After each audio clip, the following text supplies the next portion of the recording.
2018년 1월 7일 하나님께서 우리에게 주시는 말씀은 갈라디아서 6장 11절에서 18절입니다. 신약 309쪽 갈라디아서 6장 11절에서 18절 말씀 봉독에 올리겠습니다. 내 손으로 너에게 이렇게 큰 글자로 쓴 것을 보라. 무릇 육체의 모양을 내려 하는 자들이 억지로 너에게 할례를 받게 하면 그들이 그리스도의 십자가로 말미암아 박해를 면하려 할 뿐이라.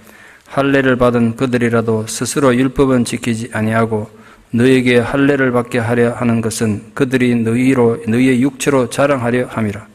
그러나 내게는 우리 주 예수 그리스도의 십자가 외에 결코 자랑할 것이 없으니 그리스도로 말미암아 세상이 나를 대하여 십자가에 못 박히고 내가 또한 세상을 대하여 그러하니라. 할례나 무할례가 아무것도 아니로되 오직 새로 지으심을 받는 것만이 중요하니라. 무릇 이 규례를 행하는 자에게와 하나님의 이스라엘에게 평강과 긍휼이 있을지어다. 이후로는 누구든지 나를 괴롭게 하지 말라. 내가 내 몸에 예수의 흔적을 지니고 있노라. 형제들아, 우리 주 예수 그리스도의 은혜가 너희 심령에 있을지어다. 아멘.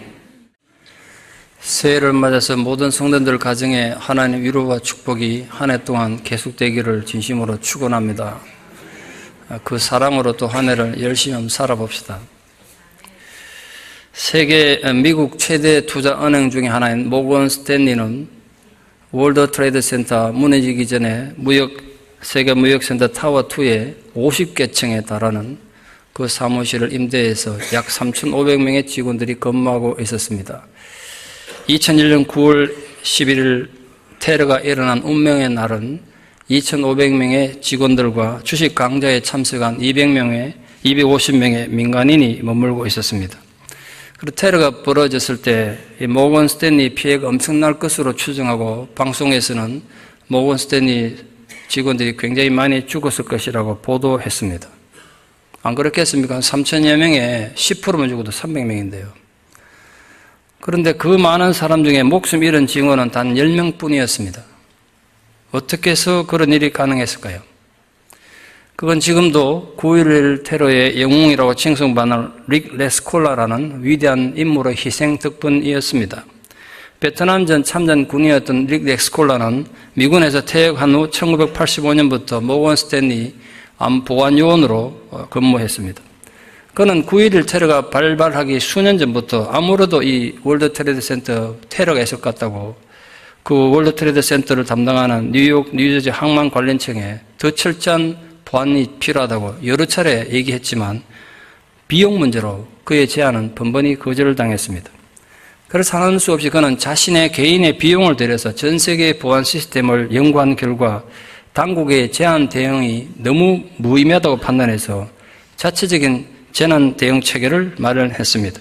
테러가 언제 일어날지 알 수 없고 그래서 테러를 막을 수는 없다고 해도 피해를 최소화하기 위해서는 체계적인 대피 훈련을 반복하는 것이 중요하다는 결론에 도달한 거죠. 그러나 모건 스탠리 그 최고 고위층 사람들은 그 근무하다가 그 높은 데서 계단으로 내려오려고 그랬어요. 얼마나 힘들겠는가. 3개월 한 번씩 꼭 훈련을 했다고 그러니까 굉장히 반발이 심했겠죠. 지금 돈 벌고 장사하는데 뭐 하는 짓이냐고 반발이 굉장히 심했지만 이 잭 레스콜라는 돈보다 생명이 우선이다. 그래서 강력하게 훈련을 했다고 합니다. 테러는 예고 없이 터지는 거기 때문에 최대한 비상 상황을 가정해서 훈련을 실시했습니다. 직원들을 전부 복도에 불러놓고 함께 내려갈 팀들을 지정해주고 그 팀의 리더를 지정해줘서 그 리더가 이 사람을 인도하게 한 거죠. 그리고 리더는 또 따로 불러서 훈련을 계속 시켰다고 합니다. 2001년 9월 11일 오전 8시 46분 비행기 한 대가 타워1에 충돌했습니다. 타워2에서 근무하고 있던 모건 스탠리 직원들은 반대편 빌딩에서 화염을 피해서 유리창을 깨고 사람들이 창밖으로 떨어지는 걸 봤습니다. 조금의 방송에 나오기를 타워2에 있는 사람들은 일단 사무실에 대기하라는 명령을 내렸습니다. 만약 그 명령대로 당국의 조치대로 머물렀으면 다 죽었겠죠. 그러나 그 자리에서 레스콜라는 이건 아니다고 빨리 대피해야 된다고 판단해서 그 50개 층을 전부 다니면서 확성기를 빨리 대피해야 한다. 우리 예전에 훈련한 대로 대피하라고 지시했습니다. 직원들은 평소에 숙지한 대로 대피 통로를 따라 비상 매뉴얼대로 일사불란하게 움직이기 시작했습니다. 그러나 17분 지난 9시 33분에 또 다른 비행기가 타워2에 들이받았고 타워2의 건물에 전기가 나가서 어둠에 파묻혔습니다. 어둠 속을 디디면서 지금 계단을 내려와야 되지 않습니까? 레스콜라는 직원들이 공포에 두려워하지 않도록 확성기를 들고 노래를 부르기 시작합니다. 그 노래는 베트남전 때 전우들이 두려움을 이기고 전투에 집중하도록 불러줬던 그런 노래였습니다. 오전 9시 45분 모건 스탠리 직원들의 대피가 마무리됐습니다. 내려와서 보니까 안전요원 2-3명을 포함한 직원 아직 몇 명이 탈출하지 못한 걸 알고는 레스콜라는 주위 만류를 뿌리치고 다시 건물 안으로 그들을 구조하기에 들어갔습니다. 그가 다시 건물 안에 들어가고 불과 4분 뒤인 오전 9시 59분 타워2가 무너져 내렸습니다. 릭 레스콜라는 그 비극에서 살아남지 못했고 안타까운 건 끝내 시신조차 찾지 못했습니다. 그러나 2687명의 모건 스탠리 직원은 살아남았고 주식 공개 강좌를 듣기 위해서 그날 모건 스탠리를 방문했던 민간인 250명은 저는 살아남았습니다. 조지아주 그의 고향에 그의 동상이 세워졌는데 그 동상에 이렇게 새겨져 있습니다. 9.11 테러에서 2700명의 목숨을 구한 우리들의 영웅이다. 저는 이 릭 레스콜라의 희생에서 십자가의 현대적 의미를 보았습니다. 한 사람의 희생으로 3000명에 가까운 목숨 건정은 대단한 일 아니겠습니까? 그러다 문득 이런 결론에 도달했습니다. 십자가는 결코 상징이 아니다. 단순한 하나의 기호는 더더욱 아니다. 예수의 십자가가 나와는 어떤 관계에 있는가, 그 진정한 의미와 가치를 알게 된다면 그 사람이 누구든지 간에 이전의 평범한 삶을 살 수는 없을 것이다. 그런 결론에 도달했습니다. 여러분 아시다시피 예수님에게서 직접 말씀을 듣고 예수님부터 직접 구원을 선포받은 많은 사람들 얘기가 성경에 있습니다. 어떤 사람은 불치병에서 치유를 받았고 어떤 사람은 심지어 죽었다가 되살아난 사람들의 기록도 있습니다. 근데 그들 모두 어디 갔을까요? 그 대단한 기적을 체험했던 사람들이 교회에서의 흔적을 찾아보기 힘듭니다. 그러나 예수님에게 직접 교육받은 적도 없고 죽을 병이 낫는 기적을 체험한 적도 없지만 예수를 만나고 가장 극적인 변화를 일으켰던 사람들라면 전 누가 뭐래도 바울이라고 생각합니다. 잘 알다시피 바울은 원래 예수를 부정하고 예수 믿는 사람 죽이는데 앞장섰던 사람입니다. 그런 그가 어떻게 가장 예수를 열일히 전파하는 사람이 되었을까요? 이 기독교를 박해하던 핵심적인 인물에서 예수를 전하는 가장 중심적인 인물로 변화된 그 바울의 터닝 포인트는 바로 예수의 십자가가 있습니다. 십자가는 어떤 것인지, 그것이 우리 삶에 어떤 영향을 주는지를 가장 강력하게 보여준 사람이 바로 바울입니다. 성경에 등장하는 수많은 인물들 중에 바울만큼 드라마틱하게 예수를 만나고 예수를 위해 살다 간 사람 드물지 않겠습니까? 바울의 생애는 다행스럽게도 성경에 직간접적으로 많이 남아있어서 우리가 비교적 그의 생애를 유추해 볼 수 있습니다. 그의 생애는 크게 예수 그리스도의 십자가를 만나기 전과 만난 후로 크게 나눌 수가 있겠죠. 물론 그가 예수를 만나고 나서도 그의 삶은 계속 진화해갔고 변화해갔던 기록들이 성경에 남아있습니다. 우리는 오늘 바울의 생애를 통해서 십자가의 의미와 가치를 진정으로 만나고 깨닫는 은혜를 함께 좀 나누려고 합니다.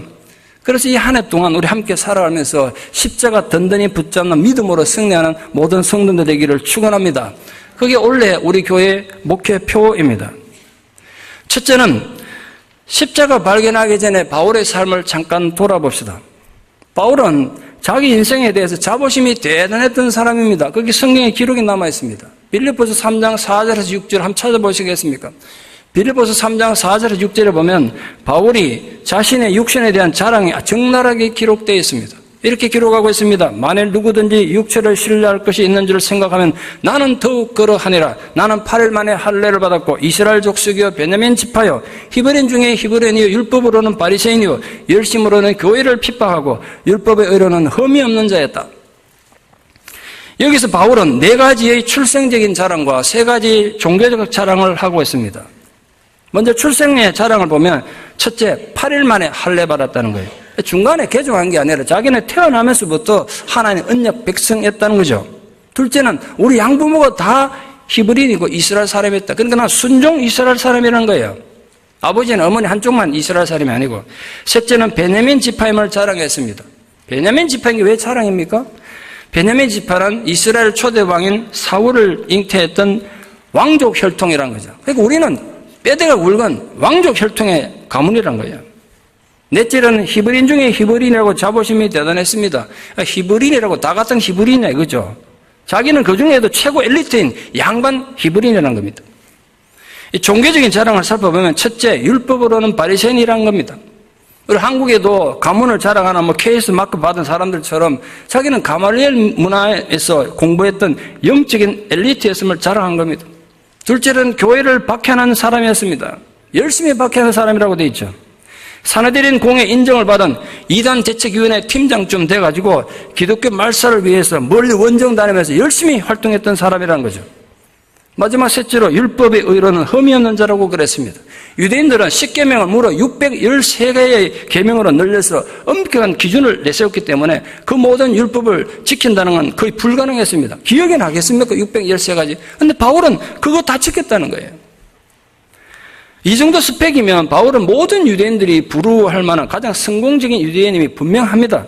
그래서 바울은 자기 잘난 맛에 도취되어 살았던 거예요.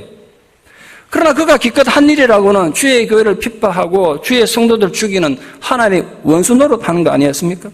구약 성경을 달달 외우는 사람이었지만 그의 그릇된 영적 지식은 십자가의 가장 악랄한 박해자가 되고 말았던 것입니다. 근데 문제는 오늘 이 성경을 받아들였던 대상이 되었던 갈라디아 성도들도 예전에 바울처럼 육체의 모양만 내려고 서로 다투고 있었다는 거예요. 신앙의 본질을 잃어버리고 바울이 전해준 그리스도의 십자가 복음은 망각한 채 다시 율법과 할례를 강조하면서 서로 정죄하고 서로 잘났다고 싸우고 있었던 겁니다. 갈라디아에서는 이방인 개종자들에게도 예수 그리스도의 십자가 말은 구원 못 받고 할례를 받아야 구원받는다고 강조까지 한 겁니다. 그렇게 했던 이유는 본문에 하면 유대인들에게 박해를 받지 않기 위해서였다는 거예요. 할례 안 받으면 유대인들이 자꾸 박해를 하니까 박해를 피하기 위해서 십자가를 부정하는 자리에 이르는 것입니다.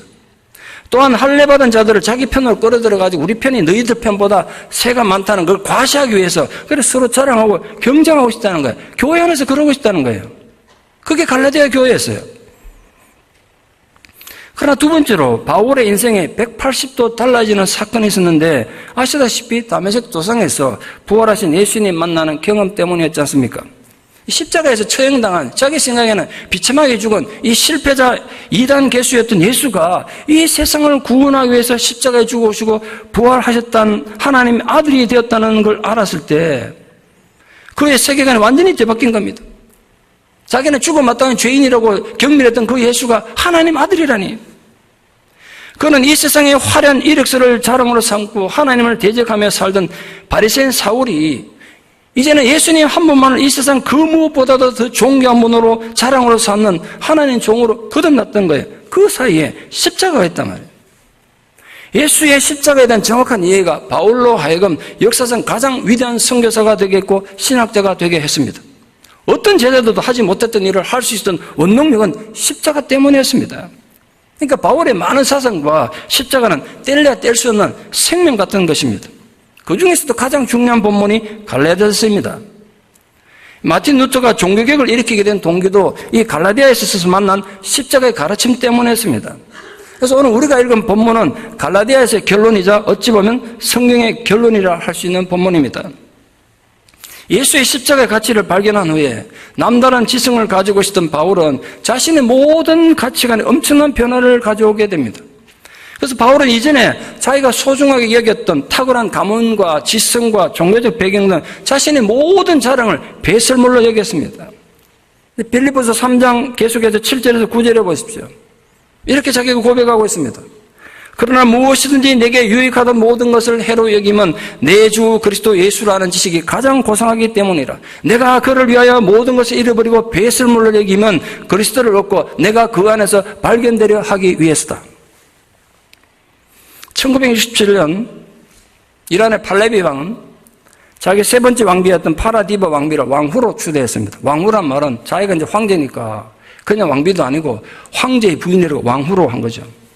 그 왕후로 책봉하고 대관식을 열었는데 그때 그 왕후에게 선물로 만들어준 화려한 왕관이 있습니다.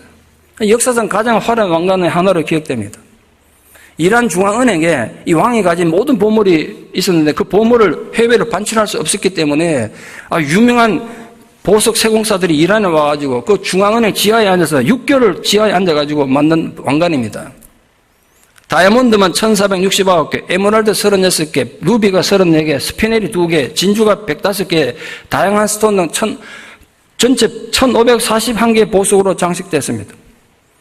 특히 그 왕관 중앙에 무려 150캐럿 되는 붉은색 에메랄드가 탁 박혀 있습니다. 오늘 유튜브 가서 한번 찾아보십시오.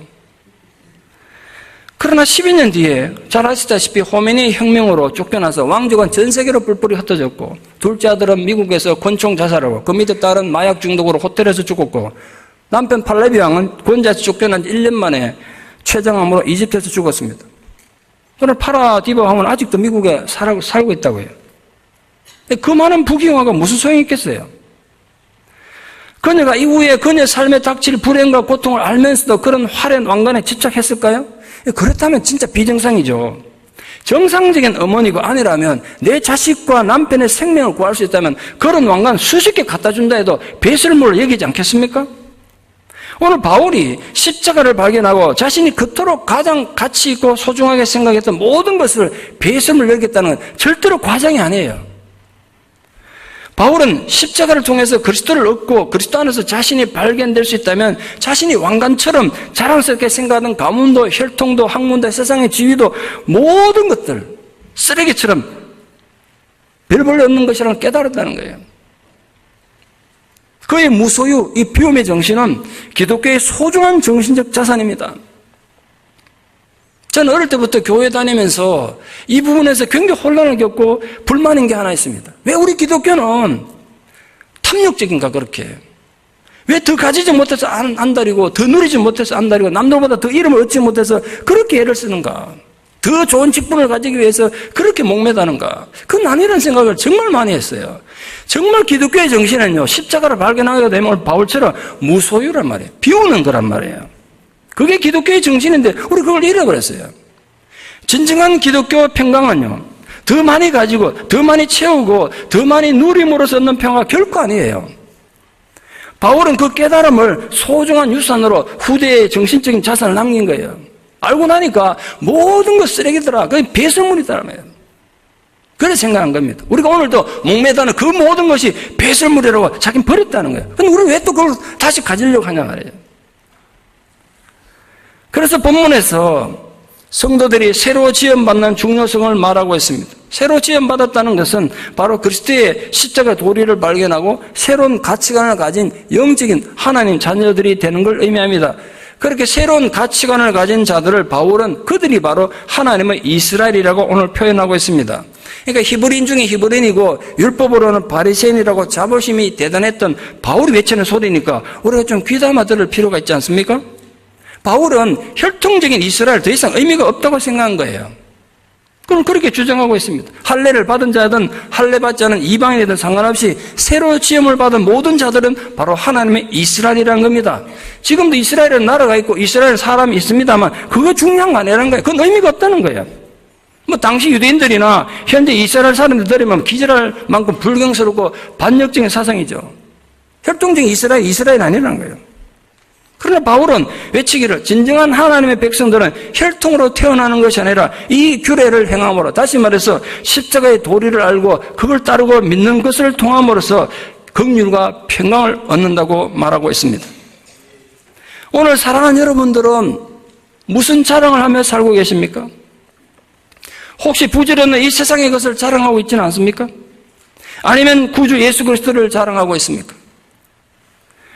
예수님 한 분을 얻기 위해서 이 세상의 모든 것들을 배설물로 여긴 바울처럼 사랑하는 여러분들도 이 세상의 자랑거리들을 내려놓으시고 여러분을 위해 십자가에서 죽으시고 부활하신 예수님을 진정으로 만남으로써 주 안에서 항상 기뻐하는 삶을 사시는 은혜가 있기를 축원합니다. 마지막 세 번째로 바울은 그리스도의 십자가를 그러면 어떻게 우리 삶에 적용하며 사는지에 대해서 교훈하고 있습니다. 여러분, 바울의 시대에 십자가는 죽음을 의미했습니다. 그래서 사람들은 누구나 십자가에 대해서 말하기를 꺼려했습니다. 예수 십자가를 입에 올린다는 것, 예수 십자가를 자랑한다는 건 죽음을 제충하는 것이었기 때문에 그렇습니다. 그런데도 바울은 오늘 이렇게 외치고 있습니다. 내게는 우리 주 예수 그리스도의 십자가 외에는 결코 자랑할 것이 없다. 그렇게 단호히 말하고 있습니다. 그 말은 다른 말로 하면 나 언제든지 순교할 각오되어 있다, 이 소리 아니겠습니까? 바울은 한순간도 십자가를 외면한 적이 없습니다. 한 번도 십자가를 버린 적이 없습니다. 바울의 모든 설교는 십자가의 설교였고 선교사라서 그의 모든 전도의 핵심은 십자가를 전하는 것이었습니다.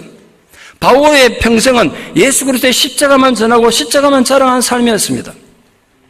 바울은 십자가의 고난으로부터 벗어나고자 하는 어떤 행동도 단호히 거부했습니다.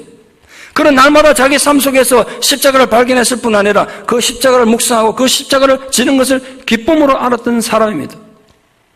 결국 따지고 보면 자기를 부정하고 날마다 십자가를 지는 자라야 내 제자가 될 수 있다는 예수님 명령하신 제자도에 가장 정확히 순종한 사람 바울이었던 거예요.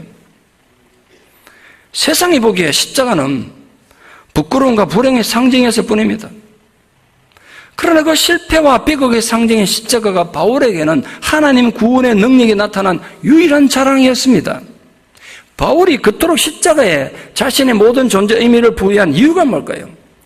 진정으로 십자가란 무엇입니까? 조선시대에만 해도 돈 많은 사람들이나 세도가들이 잘못을 저질러서 관가에 가서 매를 맞게 됐을 때 돈을 대신 받고 매 맞아주는 매 품팔이들이 있었습니다. 주로 가난한 선비들이나 종들이 대신 맞아주고 푼돈이나 받아서 생계를 유지했죠. 우리가 잘 아는 판소리 흥부가에 보면 흥부가 매 품팔이하는 내용이 나와요. 그 문학 작품 속에 그런 장면이 나온 거 보면 그런 일이 당시 그만큼 흔했다는 증거 아니겠습니까? 그 생각해 보십시오. 세상이 얼마나 불공평한가. 죄는 높은 벼슬아치나 부자들이 짓고 곤장은 매는 가난한 백성들이 대신 맞았으니 그 사회가 건강할 수 있겠습니까? 그런 부패한 세상이 이 땅의 세상이 이치 아니겠냐 말이에요. 지금인들 세상이 공정합니까? 그런데 놀랍게도 하나님의 사랑은 그 정반대였어요. 죄는 보잘것없는 우리들이 지었어요. 그 형벌은 곤장 정도가 아니라 영원히 지옥에 떨어져야 될 만큼 엄청난 죄를 지었단 말이에요. 그런데 하나님께서 우리에게 그 죄의 책임을 묻지 않으시고 독생자 예수 그리스도를 말구이에 보내서 우리 죄를 대신 담당히 하셨을 뿐 아니라 십자가에 달려서 실로라기 하나 걸치지 않고 비참하게 죽게 하심으로써 그 보혈의 핏값으로 우리 죄값을 대신 치른 것입니다. 십자가는 바로 죄인된 우리를 자기 피로 사시고 하나님 자녀 삼아주신 엄청난 사랑의 증거인 것입니다. 그러니 그 사랑을 안다면 어찌 십자가를 외면할 수 있겠습니까? 어떻게 그 십자가를 부담스럽게 생각하겠습니까? 어떻게 그 십자가를 부끄러워할 수 있겠냐 말이에요. 여러분, 하나님이 이 세상에 보이신 최고의 사랑, 인류 역사상 가장 강력한 은총의 사건이 바로 십자가 사건이었습니다. 여러분, 그보다 더 큰 사랑을 어떻게 설명할 수 있겠습니까? 남녀 간의 사랑, 부모 자식 간의 사랑, 형제 사랑 많습니다만 이보다 더 큰 사랑을 어떻게 설명할 수 있겠어요?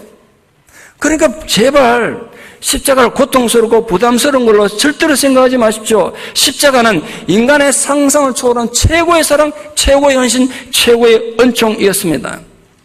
그 사실을 제대로 깨달았던 바울은 우리 주 예수 그리스도의 십자가 외에는 결코 자랑할 것이 없노라 그렇게 담대하게 외칠 수밖에 없었던 거예요. 그래서 바울은 예수의 십자가를 자신의 삶에 생명처럼 적용하며 살았습니다. 바울도 한때는 세상의 영광을 구하고 인간적인 성공을 바라며 살았지만 십자가의 사랑을 발견하고는 이 세상적인 명예와 성공의 이 왕관들을 모두 배설물처럼 버린 겁니다. 앞서 말씀드린 것처럼 오늘 본문은 갈라디아서 결론일 뿐 아니라 성경 전체의 핵심이라고 할 수 있습니다. 십자가 외에는 자랑할 것이 없는 사람들, 그들이 바로 예수님의 제자들이고 그리스도인입니다. 그게 바로 우리들 아닙니까? 바울은 십자가는 자기 개인만의 경험이 아니라 하나님 백성이라면 누구나 참여해야 되는 역사적 사건으로 가르쳤습니다. 역사적 사건이란 말은 신화나 이야기나 전설이 아니라 그냥 신학적인 이론이 아니라 지금 나에게 일어나야 되는 사건이란 뜻이에요. 예수님의 십자가 사건이 역사적 사건이란 말은 2018년 살아가는 오늘 나에게, 지금 나에게 일어나는 사건을 이해되고 받아들여져야 한단 말이에요. 지금 이 순간 십자가가 내게 일어난 사건이고 그것이 나에게 받아들여질 때 그 사람을 제자라고 부릅니다. 여러분, 우리가 성경 공부한다고 제자가 되는 거 아니에요. 한국의 제자 훈련의 맹점이 거기 있죠. 한 가정 떼내면 제자가 됐다는 거예요. 아니에요. 제자가 그리 쉽게 될 바에는. 이론적으로 성경 공부한다고 제자 훈련한다고 제자가 되는 거 아니에요. 십자가가 나의 것으로 받아들여질 때 제자가 되는 거예요. 그런 점에서 여러분 모두 제자가 되기를 축원합니다. 여러분, 남을 의식하는 신앙의 외형적 모습, 그 껍데기로는 우리 삶에 쏟아지는 편견과 핍박을 이겨낼 힘이 없어요. 고난과 환난을 이겨낼 힘이 없다고요. 사는 동안에 얼마나 많은 고난과 어려움이 닥치는데요. 예컨대 교회 직분이나 나는 내가 남도보다 더 헌신했다는 헌신의 정도나 남도보다 성경을 많이 한다는 우월한 성경 지식 등을 그걸 하나님에 대한 신앙인 것처럼 그렇게 바꾼다면 그건 또 다른 우상 숭배일 뿐이에요. 그건 신앙이 아니라고요. 모론적인 성도들은 그런 껍데기를 쫓지 말고 하나님 안에서 온전히 삶을 변화시키고 세상을 개혁하는 자들이 되어야 됩니다. 그러기 위해서는 내가 발견하고 내가 만난 나의 십자가가 있어야 해요. 십자가만이 나를 바꾸고 세상을 개혁하는 가장 큰 원동력이기 때문에 그렇습니다. 그러므로 그리스도인이 가장 자랑할 것은 절대로 교회 직분도 아니고 종교적 우월감도 아니고 십자가로 새로워진 나의 자신의 변화란 말이에요. 우리가 세상에서 자랑하고 세상에 내세울 것은 내가 예수 믿고 이렇게 변화되었다는 변화란 말이에요. 사람이 새로워지는 것이 가장 큰 자랑이에요. 사람이 사람다워지는 것이 가장 큰 열매란 말이에요. 그러니까 여러분이 오늘 예수 믿은 지 하루밖에 안 됐더라도 사람이 변화되면 그런 그리스도인이고 그리스도의 자랑이 되는 겁니다. 반대로 수십 년을 믿고도 또 비록 뭐 대단한 직분을 받았고 남다른 신비한 체험을 했더라도 사람이 세워지지 않으면 그건 거짓 그리스도인의 확률이 높은 거예요. 가짜란 말이에요. 사람의 근본은 그리스도의 십자가 보혈의 능력 외에 다른 것으로는 변화될 수 없습니다. 신앙의 최고의 가치는 그리스도의 십자가를 통해서 새로 지음받았다는 사실에 있습니다. 그래서 성도들은 이 육체의 욕망을 이길 힘이 십자가를 통해서 이미 내게 주어져 있음을 세상에 증명해야 되는 존재예요. 제가 거듭 말씀드립니다만 하나님 어디 있냐 자꾸 묻지 마세요. 우리 삶을 통해서 하나님이 존재함을 세상에 증명하는 존재란 말이에요. 우리가. 여러분은 무엇을 자랑하십니까? 혹시 지극히 세상적인 것은 아닙니까? 그런 것은 아침 한개처럼 험하게 사라질 것입니다. 성도의 자랑은 마땅히 주 예수 그리스도여야 합니다. 그분의 십자가여야 한다며요. 십자가를 통해서 구원의 기쁨을 맛보고 새로운 인격으로 거듭난 새 사람 된 것을 자랑해야 합니다.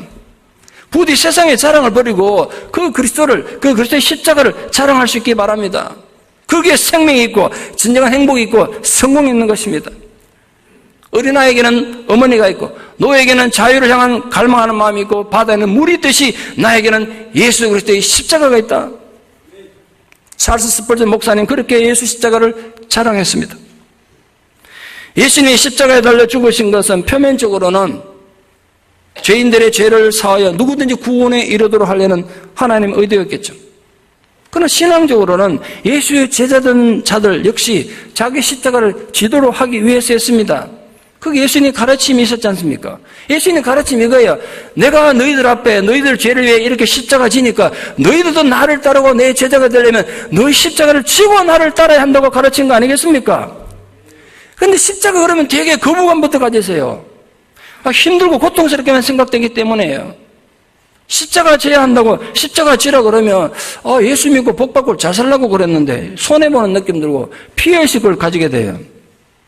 그러나 십자가는 단지 우리에게 피해를 주고 손해만 주는 것이 절대로 아니에요. 능력 있는 삶, 생명을 일으키는 사람, 세상을 변화시키는 파워는 모두 십자가 지는 삶에서 오는 것입니다. 왜 내가 겉으로 오랜 세월 교회를 다녔는데도 변화가 없는가? 왜 내게는 확신이 없는가? 왜 내게는 기쁨이 없는가? 그럴 때로 누구 탓하고 원망하는 건 비겁할 뿐 아니라 어리석은 일이에요. 아무리 누구 원망하고 비판해보세요. 내게 기쁨이 생기고 신앙이 생기는가? 그 모든 영적 비극의 바탕에는 십자가 없는 공허함 때문입니다. 십자가 없이 신앙생활 하면 편할 것 같은데 고생도 안 하고. 그러나 그보다 공허한 일이 세상에 없다고 생각합니다. 기독교 신앙에서 십자가 부정하고 편하게만 믿으려고 하니까 신앙인으로서 기쁨도 가치도 전혀 누리지 못하는 거예요. 제일 불쌍한 사람들이 세상에서.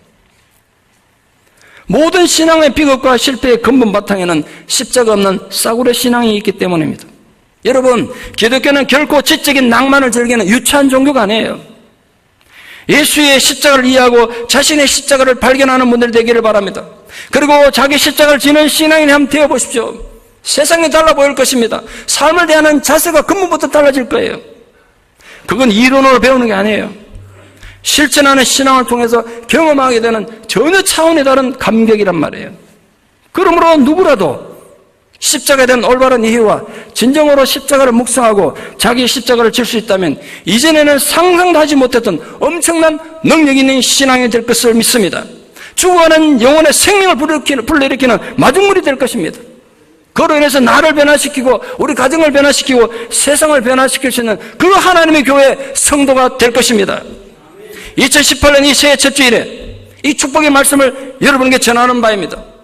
바울이 자신의 개척에서 누구보다 애정을 가지고 있었던 갈라디아 교회 성도들에게 주었던 그 마음으로 여러분에게 이 축복을 나누고 싶습니다. 나에게는 우리 주 예수 그리스도의 십자가 외에는 결코 자랑할 것이 없노라.